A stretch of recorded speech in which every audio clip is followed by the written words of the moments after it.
நூற்றுக்கணக்கான ஆண்டுகளாக நாம் பல கதைகளை கேட்டிருக்கிறோம். காற்றில் பறப்பவர்கள், இரும்பை தங்கமாக மாற்றுபவர்கள், ஏன் மரணத்தையே வென்றவர்கள் என்று பல மாயக் கதைகள் சித்தர்களை பற்றி சொல்லப்படுகின்றன. ஆனால் காலம் செல்ல செல்ல வரலாறு வெறும் கட்டுக்கதையாகிவிட்டது. சித்தர்களின் மகத்தான அறிவியல் இன்று மாயாஜலம் என்ற போர்வைக்குள் சுருங்கிவிட்டது.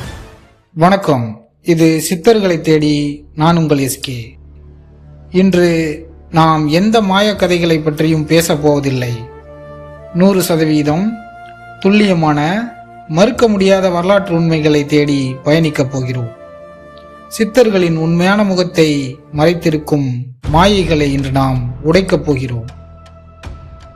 உண்மையில் அவர்கள் யார்? மலை குகைகளில் பதுங்கியிருந்த வெறும் சாமியார்களா, அல்லது பழங்கால உலகம் கண்டிராத மாபெரும் மருத்துவ விஞ்ஞானிகளா? நாம் நமது சிறப்பு ஆய்வில் சித்த மருத்துவத்தின் தந்தை என்று அழைக்கப்படும் அகத்தியர் மீது நமது முழு கவனத்தையும் திருப்பப் போகிறோம். நவீன ஸ்கேன் கருவிகள் இல்லாத அந்த காலத்தில் மனித உடலை அவர் எப்படி துல்லியமாக படம் பிடித்தார்? பல்லாயிரக்கணக்கான தாவரங்களை எப்படி ஒரு மேம்பட்ட அறிவியல் முறைப்படி வகைப்படுத்தினார்? அந்த இருண்ட மலை குகைக்குள் மறைந்திருக்கும் உண்மையான ரகசியங்கள் என்ன? வாருங்கள் தேடுவோம்.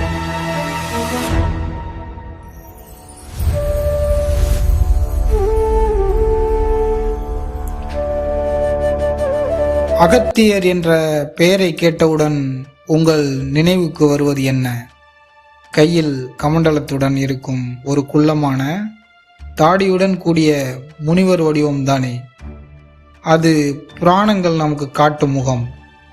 ஆனால் வரலாற்று மற்றும் அறிவியல் ரீதியான உண்மைகளை நாம் இப்போது தேடுவோம். அகத்தியர் ஒரு மாபெரும் ஆராய்ச்சியாளர்.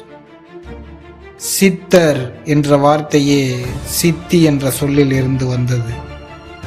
சித்தி என்றால் ஒரு கலையில் முழுமையடைந்தவர்கள் என்று பொருள்.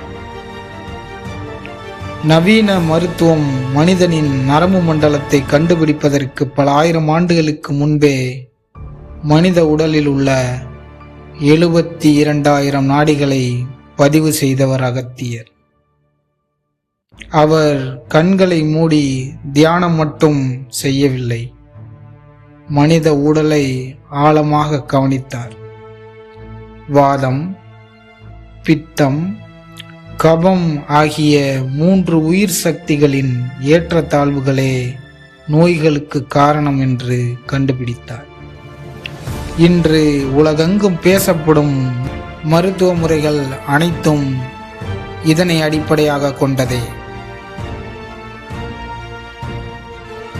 இதற்கு பின்னால் இருக்கும் மாபெரும் அறிவை சற்று சிந்தித்து பார்த்தோமேயானால், நுண்ணோக்கி இல்லை, இரத்த பரிசோதனை இல்லை, ஆனால் நாடியை பிடித்தே ஒரு நோயாளியின் முழு உடலியல் வரலாற்றையும் அகத்தியரால் கணிக்க முடிந்தது. இது வெறும் மாயாஜாலம் இல்லை, இது மனித உடற்கூறியல் பற்றிய ஆழமான மற்றும் துல்லியமான ஒரு கணக்கீட்டு அறிவியல். சித்தர்கள் அவ்வளவு பெரிய விஞ்ஞானிகள் என்றால் ஏன் மனிதர்கள் வாழும் ஊருக்குள் இருக்காமல் அடர்ந்த காடுகளுக்குள் ஆபத்தான மலை குகைகளை தேடி சென்றார்கள்? அமைதியாக தியானம் செய்வதற்கு மட்டும்தானா? ஒருபோதும் இல்லை. அதன் பின்னால் ஒரு மிகப்பெரிய வேதியியல் உண்மை ஒளிந்திருக்கிறது.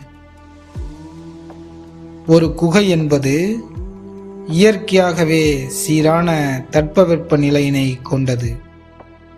வெளியே கொளுத்தும் வெயிலினை கொண்ட கோடையாக இருந்தாலும், உறையும் பனியினை கொண்ட குளிராக இருந்தாலும், ஆழமான குகைக்குள் தட்பவெப்பம் எப்பொழுதும் மாறாது.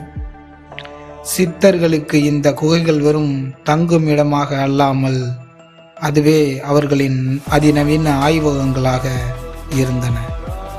சிக்கலான மூலிகை மருந்துகளை தயாரிக்கும் பொழுது வெப்பநிலையை சீராக பராமரிப்பது மிக மிக அவசியம்.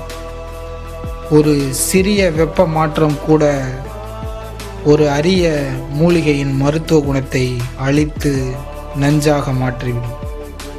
எனவே தங்களின் மருந்துகள், லேகியங்கள் மற்றும் உலோக பஸ்பங்கள் எந்த விதமான வேதியியல் மாற்றமும் இல்லாமல் உருவாவதற்கு இந்த சீரான வெப்பநிலையினை கொண்ட குகைகளையே அவர்கள் பயன்படுத்தி. அது மட்டுமல்ல, அந்த உயரமான மலைகளில் காற்றின் தரம் மிகவும் தூய்மையானது.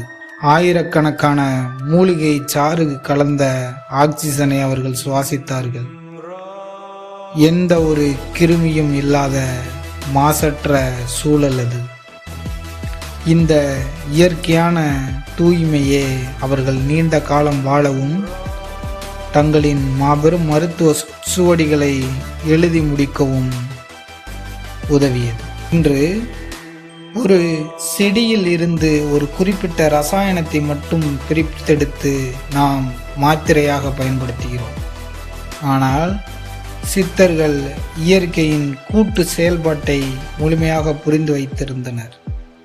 எந்த மூலிகையோடு எதை சேர்த்தால் என்ன வேதியியல் மாற்றம் நிகழும் என்பதை அகத்தியர் மிக தெளிவாக எழுதியுள்ளார். ஒரு குறிப்பிட்ட மூலிகையை தனியாக பயன்படுத்தும் போது கொடிய விஷமாக இருக்கலாம்.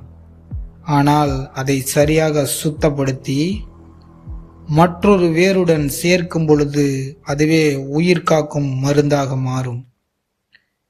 இந்த செயல்முறைக்குத்தான் சித்த மருத்துவத்தில் சுத்தி செய்தல் என்று பெயர். எலும்பிச்சை சாறு, மோர், பசுவின் சிறுநீர் போன்ற இயற்கையான திரவங்களை பயன்படுத்தி கொடிய தாவரங்களின் நச்சுத்தன்மையை நீக்கி மருத்துவ குணத்தை அவர்கள் பிரித்தெடுத்தார்கள். எந்த மூலிகை எந்த உறுப்பை குணப்படுத்தும் என்று அவர்களுக்கு எப்படி தெளிவாக தெரிந்தது? அவர்கள் இயற்கையை கவனித்தார்கள். விலங்குகள் நோயுற்று இருக்கும் பொழுது எந்த செடிகளை சாப்பிடுகின்றன என்பதை பார்த்தார்கள். பல தலைமுறைகளாக ஆராய்ச்சிகள் செய்து அந்த தரவுகளை குரு சிஷ்ய பரம்பரை மூலமாகவே கடத்தினார்கள். இன்று நாம் காணும் பல அறிவியல் மருத்துவ முறைகளுக்கும் இந்த ஆழமான ஆராய்ச்சிகளே ஆணிவேராக உள்ளது. இவ்வளவு பெரிய மருத்துவ அறிவியலை அவர்கள் நமக்காக விற்று சென்றிருந்தால் ஏன் அது இன்று அனைவருக்கும் எளிதாக கிடைப்பதில்லை? அதை ஏன் நாம் இன்னும் முழுமையாக பயன்படுத்தவில்லை? ஏனென்றால் சித்தர்கள் எல்லாவற்றையும் குறியீட்டு மொழியில் எழுதினார்கள். அதற்கு பெயர் பரிபாஷை. மேலோட்டமாக படித்தால் ஒரு மலையில் பூக்கும் அழகான பூவை பற்றி வர்ணிப்பது போல் அந்த பாடல் தோன்றும். ஆனால் உண்மையான ஒரு சித்த மருத்துவருக்கு மட்டுமே தெரியும் அந்த பாடல் ஒரு கொடிய நோயை குணப்படுத்தும் ரசாயன ஃபார்முலா என்று. அவர்கள் வேண்டுமென்றே இந்த அறிவியலை மறைத்து வைத்தார்கள். ஏனென்றால் இந்த அதீத மருத்துவம் மற்றும் வேதியியல் ரகசியங்கள் தவறான மனிதர்களின் கைகளில் கிடைத்தால் அது மனித குலத்திற்கே ஆபத்தாக முடியும் என்பதை அகத்தியர் முன்கூட்டியே உணர்ந்திருந்தார். செல்வத்தையும் அதிகாரத்தையும் தேடுபவர்களுக்கு இந்த ரகசியங்கள் கிடைக்கக்கூடாது. உண்மையான பொறுமையும் அர்ப்பணிப்பும் தகுதியான குருவும் இருப்பவர்களால் மட்டுமே ஓலைச்சுவடிகளின் உண்மையான மருத்துவ குறிப்புகளை புரிந்து கொள்ள முடியும். சித்தர்கள் மந்திரவாதிகள் அல்ல. அகத்தியர் வெறும் கற்பனை கதாபாத்திரம் அல்ல. அவர்கள் பழங்கால உலகின் தலை சிறந்த விஞ்ஞானிகள். அவர்கள் விண்மீன்களை ஆராய்ந்தார்கள், மனித உடலை வரைபடமாக்கினார்கள், காடுகளின் ரகசியங்களை அறிந்திருந்தார்கள். இன்று நவீன அறிவியல் தேடிக்கொண்டிருக்கும் பல விடைகளை அவர்கள் பல ஆயிரம் ஆண்டுகளுக்கு முன்பே ஓலை சுவடிகளில் எழுதி சென்று விட்டார்கள். சித்தர்களின் உண்மையான முகத்தை நோக்கிய நமது தேடல் இப்பொழுதுதான் தொடங்கியிருக்கிறது.